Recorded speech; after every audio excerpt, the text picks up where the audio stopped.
Βιολογικά μικρολαχανικά Foodscross. Παράγονται στην Ελλάδα και καλλιεργούνται στον κήπο μας, συνδυάζοντας φύση και επιστήμη.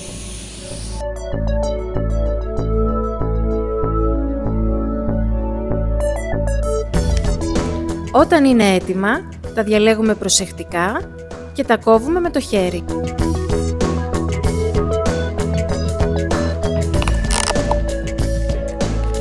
Τα προσθέτετε στα πάντα και κάνουν το πιάτο σας superfood.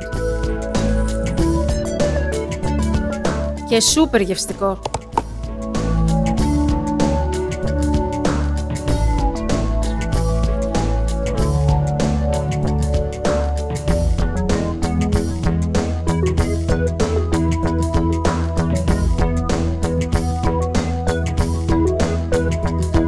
Μάικρο πατζάρι, μάικρο αρακάς, μάικρο ροζ ραπανάκι, μάικρο σινάπι, μάικρο μπρόκολο, μάικρο ρόκα, μάικρο ηλίανθος. Είναι βιολογικά, χωρίς φυτοφάρμακα, χωρίς σπατάλη πόρων. Μόνο αγνή διατροφική δύναμη. Ανακαλύψτε τη δύναμη της φύσης, μία χούφτα τη φορά.